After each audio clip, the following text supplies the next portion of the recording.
all of us in this room could not have foreseen what's happened today, and obviously we're all, each of us individually and collectively, trying to move forward today. I'm Ken Owen, Director of Media Relations and a 1982 graduate of DePauw.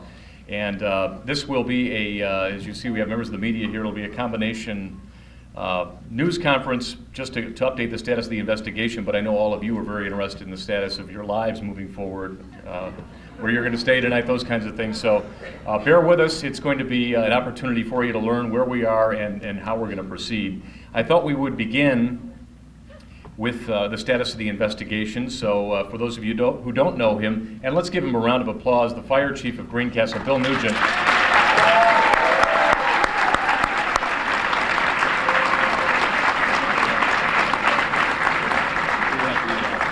I did have to do that. Oh, Bill and his guys, and we had 12 fire departments here on campus today from 12 different agencies coordinated to do what they did.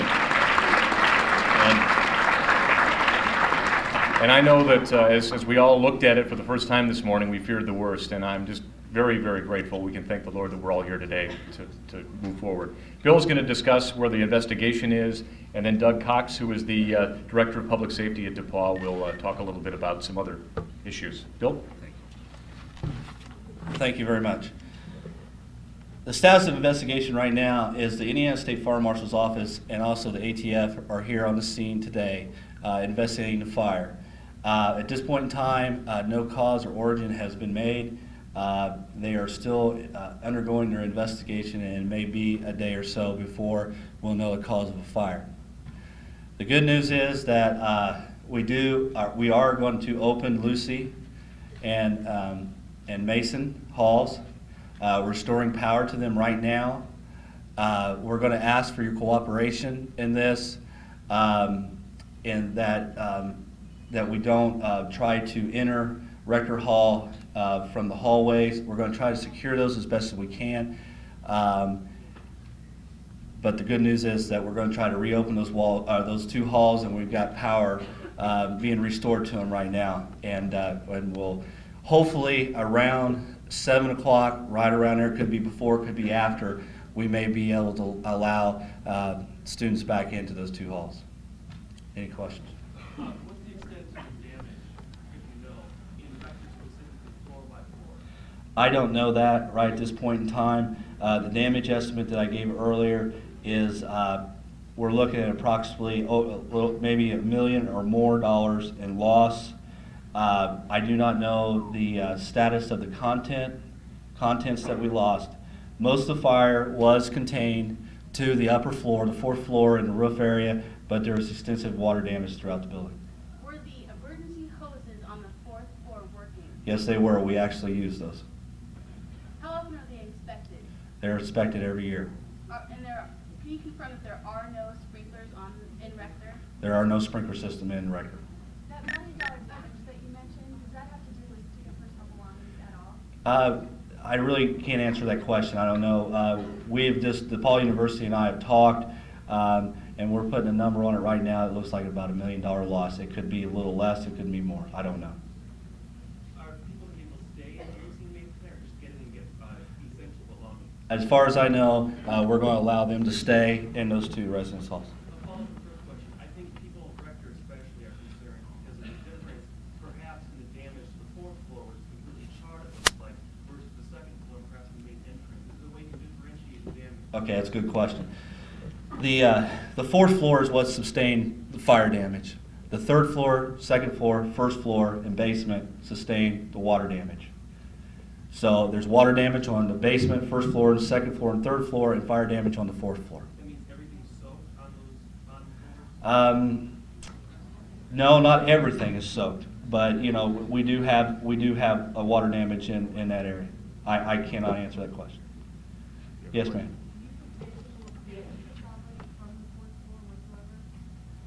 I'm sorry, I couldn't hear you. There may be some things that could be salvaged. I really have not done a real good reconnaissance of your belongings on the fourth floor, but some things, yes, probably will be able to be salvaged. Structural damage to the Rector. When will students, if they will ever be able to enter the building to retrieve any items? That is yet to be determined. We could be looking possibly tomorrow. In Rector Hall. in Rector Hall to possibly, and I caution you that we don't know at this point in time when the people can get back in Rector Hall, but we're going to try to do our best to be able to get everybody back in there tomorrow to try to get some belongings, but it's still yet to be determined. Yes, ma'am. It was salvaged from the fourth floor. When this moving was part of this, whether they could get up there or how they might be salvaged anything on the fourth floor. Fourth floor is definitely undetermined. I don't know. Is there any way students would be able to get back in on the lower floors of Rector to live for the rest of the semester? I don't know that. I don't know. What kind of damage is there to me? To Mason Hall and Lucy Rollins, this water damage in the basement. Question for Ken. Yes. Have you made a decision yet about classes tomorrow? We have, and James will get to that in a moment. I think we're going to get through the fire. Any other questions? That's what you're all waiting for. Describe the number of agencies involved in the investigation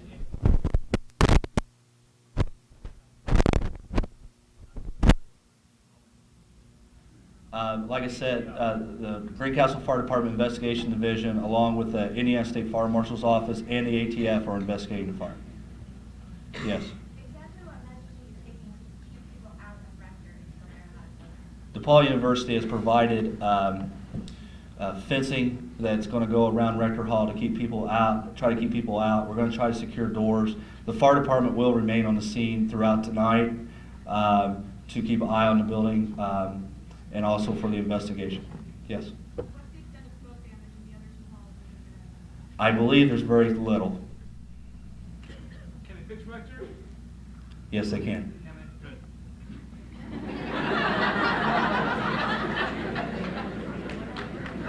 Are there individual smoke detectors in the rooms in Rector? And are they hooked up to a master system to set off the alarm? There's a fire right now are still going on. Can you describe the reasoning behind calling in 12 fire department? Due to the number of people that lived in these halls and also the magnitude of the fire. Is there something about the construction of Rector or the age of the building or the condition of the building that might have accelerated the speed of the fire? Also, we were told the fire was involved in the attic, which made it difficult to attack quickly. What is it about this hall specifically, if anything, that might have made this fire different than what it normally would? There's no specific reason. It got up into the attic, and anytime the fire gets up into any type of attic, it's going to spread rapidly. So the interior of the building, I mean, it's pretty, the oldest building train campus, the material used to construct that building, you don't think made a serious impact? No, this building was constructed very well, and it was maintained very well by DePauw University. What's the toxicity level of the air? We did. We've done. We have checked for carbon monoxide, and the readings are 0.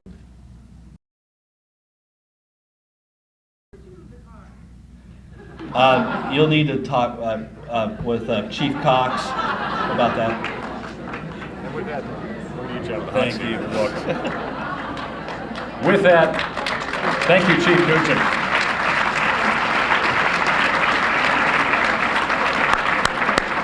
We want to keep this moving because we got a lot of information we want to disseminate, and I realize this room really isn't built for this. Hopefully tomorrow, when we have another briefing, we can put it on campus cable so a lot of people can watch it from where they're going to be. Doug, would you like, this is Doug Cox, Director of Public Safety at DePauw with an update.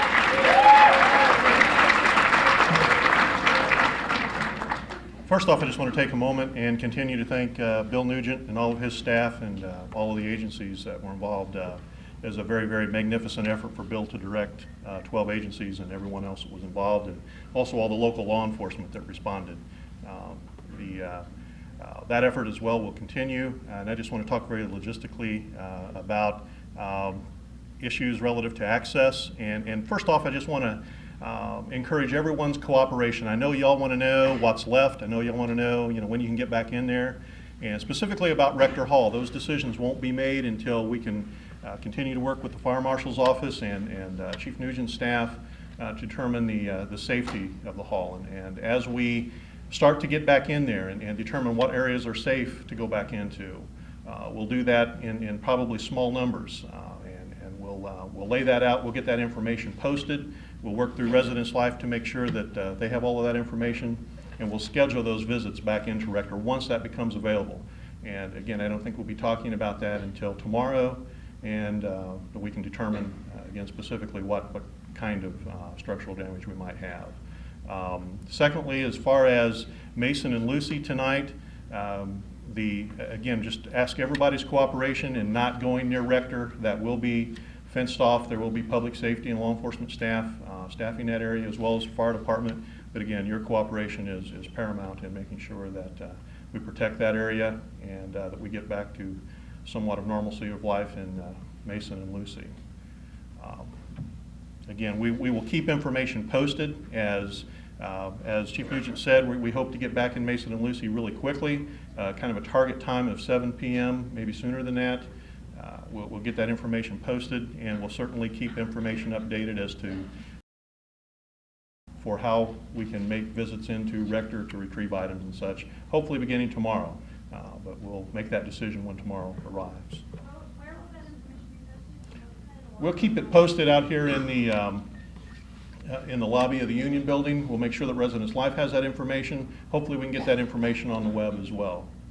Our office is going to be closed at each of the entrances to Rector for security reasons, for patrol overnight. We'll have, again, with the fire department and physical plant, our staff, local law enforcement, there'll be quite a few people around, kind of roving around the area. But yes, we'll. And you kind of addressed this already, but there is entrance from the two neighboring dorms into Rector. We're going to make sure those are secure. All right. Any other questions? Is every student accounted for? We believe that everybody is accounted for. We have no information to suggest that they're not. Students that were taken to the hospital, are they okay now? We had some fire personnel taken to the hospital. There weren't any students? I'm not aware of students taken to the hospital now. We'll be able to get our automobiles and our cars out of the back lot of Rector. I'm sure that we will, just as soon as we got that area secure. Again, there's still fire apparatus back there now. Yes, sir. Are you concerned about looting? Last time a dorm burned down to the ground, back in the day, there was looting almost immediately that night, according to our archives. So are there concerns, even though this is Greencastle, there's a gold mine of stuff in there, whether it's charred or not, that might be tempting or alluring to anyone? Well, I think we have a better class of student these days.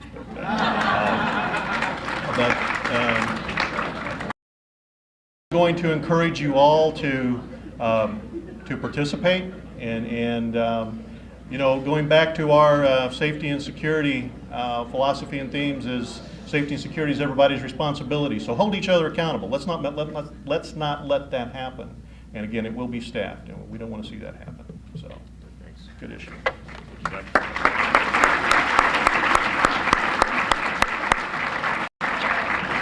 Yeah, the chief was just telling me that if any pranksters are out in the hallway, I know they're not here, but the floors are extremely weighted down with water right now. It's not a safe place to be. So if anybody had any ideas about just going and looking at what it was like up there, which I know you're not, it's not a good idea. And for the members of the news media, the state fire marshal is now on the scene, and we may have a determination as to cause at any time. It may be this evening, maybe tomorrow, the next day, but we still do not know exactly what caused the fire. So we've talked now to the public safety experts. Let's shift the focus over to Vice President of Student Services, James Lincoln, who's going to tell you more about how this is all going to affect you in the days to come. James?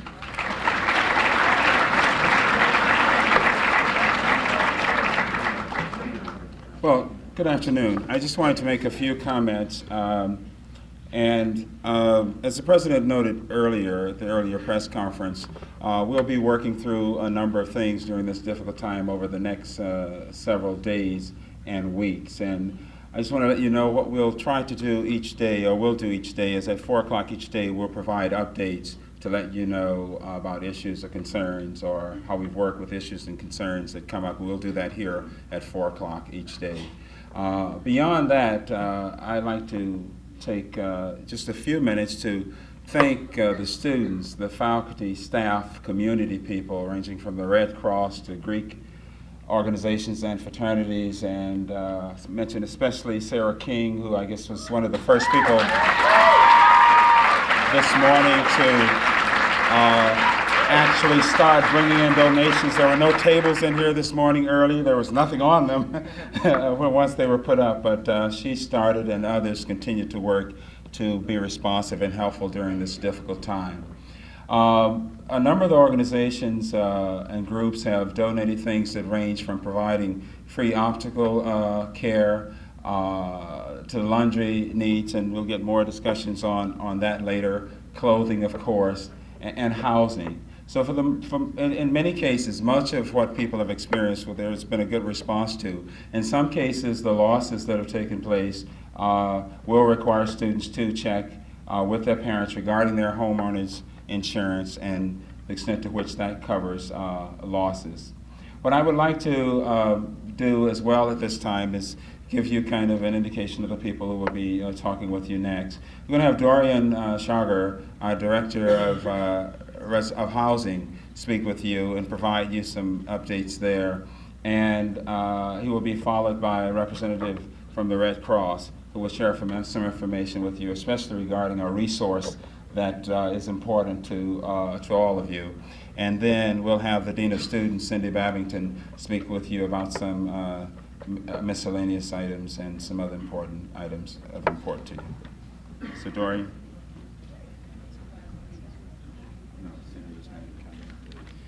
Great. We've been working all day today to arrange different housing options for people that needed housing, both in the short term and long term. It's good news to hear that Mason and Lucy will be reopening up. First thing I want to do is I want to thank both the internal DePauw community and the Greencastle community. From the Greencastle community call in, offering up their individual homes, offering up apartments that they owned for any spaces that the DePauw students needed, which I thought was a wonderful outpouring of support from the Greencastle residents. Additionally, internally, the Greek organizations, almost a majority of 100% have called and said, here's how many spaces we have, here's where we can put people up, please let us know how things need to be handled. So there's been a great resources and options have been provided. In terms of short-term housing, what we do have available is we have 35 rooms in the Walden Inn that we've secured. 15 of those have 2 beds in them, 2 full beds. The other ones have queen beds. So we'll be doing housing sign-up after this meeting for people that live in Rector 1st, 2nd, and 3rd for short-term housing. We've also have a list of numerous Greek organizations where you can sign up to be able to live in those. When we're talking short-term, we're talking for up to, be it for tonight, maybe a couple nights, no more than a week is what our plan and hope is. What we probably need to do is once this ends, allow for about 15 minutes or so for everyone to kind of clear out. And then if Rector residents can stay here, we'll probably do it in the back where there's a little more space and start doing that sign up. In terms of long-term housing, at this point we will start with Rector 4. We have some long-term options available. We have spaces in the residence hall, as well as we have a couple houses that that DePauw owns. The physical plant has been spending the afternoon getting ready so we can put students in those houses. So for Rector 4 residents, we'll go ahead and put you in more permanent spaces so that you won't have to move twice. And then once we end, again, what I said, like about 15 minutes after this ends, we'll meet in the back, and anyone from Rector, if you can come, we can start doing the housing. Of course, if there's places that you want to stay, I know some of the students are Greek affiliated that live in Rector. If you want to live in your house, what we ask is please let us know. We want to keep a track of where everyone's at. So even if you can come, or please leave the information at our tables or contact us, please let us know where we're staying so we can count for everyone. Great. Any questions about housing? Yeah.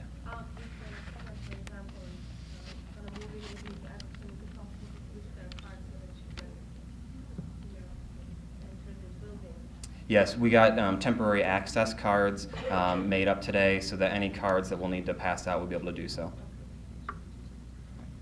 Yeah. When will the Green chapter be notified who and how many students will be staying in attendance? What we'll do is once we do the sign-ups, we'll call the Greek houses and let you know who's all signed up to come to your place and give you some time to prepare. So we'll set a time, depending on, again, how quickly this ends, we'll set a time of what time people can come on over. Permanent housing for Rector 4, both the 3rd and 2nd floors need housing too. It's more permanent because I don't think I can go back to my room. So Right.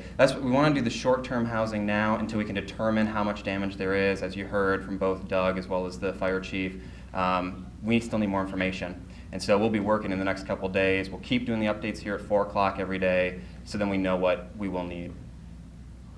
The worst case scenario is that all Rector students need to have housing somewhere else for the rest of the semester. Are you already planning for that to be the case, or are you holding out hope that residents up 2 and 3 can go back at some point and live there for the rest of the semester? Both. Yep. Yeah. You said that we'd be able to get temporary ID cards. When and where will that be available? Once we're doing the housing stuff, we can take care of that. I mean, depending where you're signing up, if you're signing up, it will affect, of course, what ID access you need. And then I'll steal one of your announcements. No, go ahead, but I'm just going Okay. to tell you to repeat the questions. Oh, sorry. The question was about ID access. Tomorrow, the ID office will be open, and we'll reissue new IDs free of cost, of course. So you can head to the ID office during normal office hours. I know this isn't an immediate concern, but what about the housing lottery? Yeah. Right now, the question was about what about the housing lottery. Right now, we've been tackling issues based on immediacy. So we arranged all the short-term housing first, arranged the long-term housing we needed for 4th floor, as well as potentials for other long-term. So we'll work with that throughout this next week.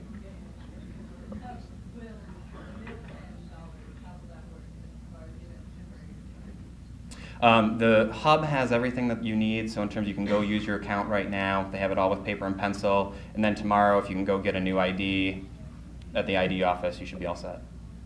Okay. It's been mentioned that the students should contact their parents about homeowner's insurance.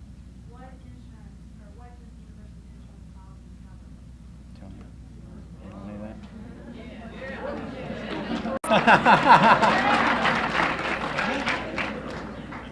I don't know the answer to that. Is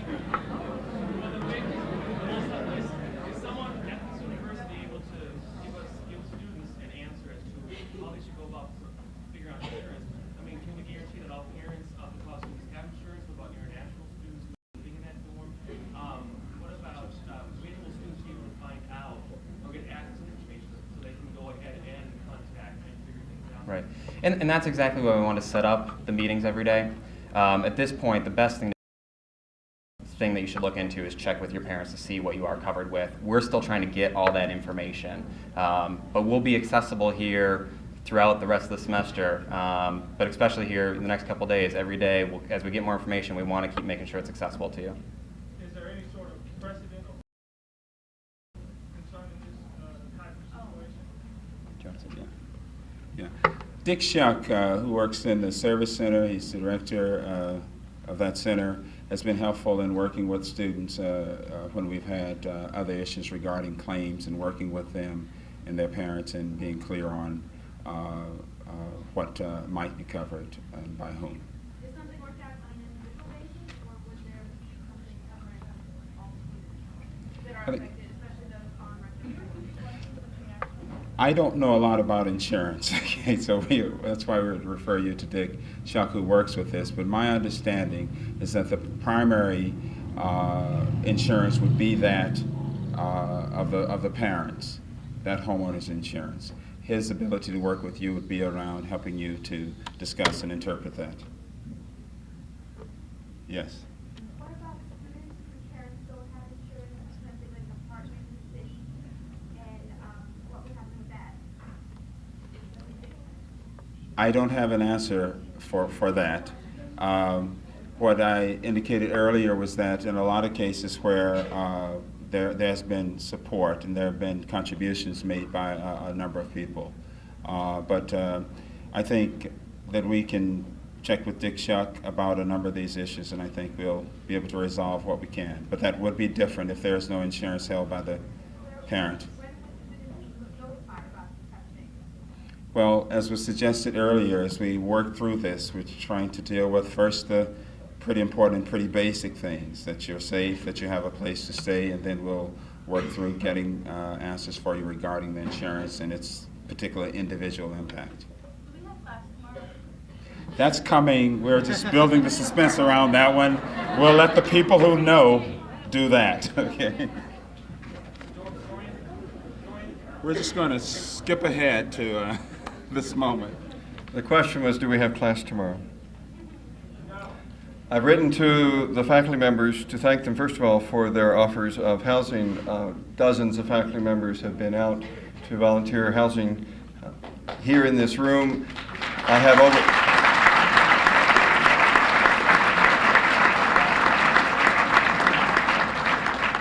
And in response to an email that I sent earlier this morning, I have over 50 email responses from other faculty members and staff members who have offered spaces in their homes if needed. Of course, with the solutions that we now have, it looks like we won't need to take advantage of those, but we will keep them advised. There are many of your faculty members and staff members from DePauw who care deeply about you and your safety, and they are looking forward to providing any help they can. So I have written to them as follows in a message that was sent about half an hour ago, that we all need to find ways to finish the semester, and that faculty members should be aware that it will be particularly difficult for many students to suddenly pick up and resume classwork with this disruption. So I have said as follows: tomorrow when you meet your classes, some students won't be prepared and others will be upset. Please use your best judgment to accommodate students, perhaps by deferring assignments or assignment deadlines or exams scheduled for the first few days of the coming week, but we leave this to your very best judgment. Some may find it appropriate to make these arrangements for the whole class, others may choose to make the arrangements for individuals. Their email minute by minute, but I urge faculty members who have clear decisions in mind as to what they will do to email students in their classes. Others will plan to meet with you. Copies of this note will be shared with faculty members on their offices so that those coming in for 8 o'clock classes who may not have addressed this and want to know what the university policy will be will have a chance to read this and to make their decisions. And they may be undecided, so you should go to class, you should be prepared as best you can, and you should expect your faculty members, in the same way that they offered to help you with housing, to be prepared to help you with the emergencies that you face with regard to your classwork. There are those who were not living in any of the 3 dorms most seriously affected, who are equally disrupted in terms of their concentration, their ability to work, and their ability to study. The disruptions are many and varied, and I think we will have to deal with them. I think it's also useful that we begin, as we did after the 9/11 attacks, to begin to meet classes, to provide a venue in which we can begin to seek normalcy. It will not be normal, we know that, but we will do our best to work together as a community to try to address the issues that you face. If you have questions, I think the most important ways to address them are to speak with your faculty members in class and after class, and to speak with your faculty advisors to address your particular needs, because you all have needs, but you all have different needs, and we need to address them as specifically as we can. We've made it clear to faculty members that those of you with losses in Rector may well have lost access not only to materials, but maybe permanent access to materials you were working on, and we'll need to make some longer-term adjustments for those. For others, it may have been a shorter-term access loss, but the loss of concentration may go for a while yet to come, and we'll just have to deal with that on an individual basis. Be happy to take any questions. Yes, please. The books that have been lost permanently, would they be provided to students by the national or the fine print? With regard to books that have been lost, you will hear information from the Red Cross about support they have that will help students with textbooks and some other materials. We also have an offer from the bookstores to offer books at cost. Clearly, the question of how you pay for that cost has to do with the insurance and reimbursement issues that were questioned a moment ago. But yes, we will do everything we can in that regard. We have also asked the library to immediately begin investigating possibilities of gaining copies of materials for courses, to expand the reserve materials as a temporary measure to help you as we try to find more permanent measures for the balance of the semester. Yes, please. Are you looking at overall academic policies, or is it up to us individually to work? The overall academic policy with regard to class attendance is set by faculty policy by individual faculty members. And so I think you can see from the response of faculty members to the emergency that they are very much prepared to help, and that you should expect their response. But by the structure of our governance system, we don't generally order faculty members to do particular things. We encourage them to use their best judgment, and I think the evidence is that their best judgment is pretty good. Students outside of North Florida being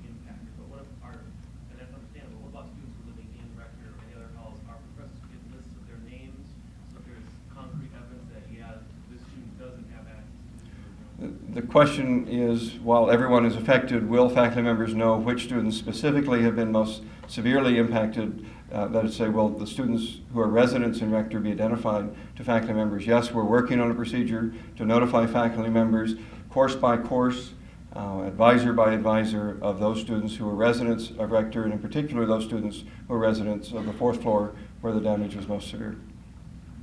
Question, please. If we're supposed to wait until we get to class, like I have a test tomorrow morning, should I prepare for it even though I can't get into my building? I think the answer is that you can expect your faculty members to be reasonable, do what you can, and expect that your faculty member, as soon as the faculty member knows about the situation, some are away, some may not have heard yet about the fire. We just can't know until you get to class. Do what you can, I think, is the answer, and be prepared to ask for reasonable accommodation, and I think you will find that faculty members will offer reasonable accommodation. Thank you.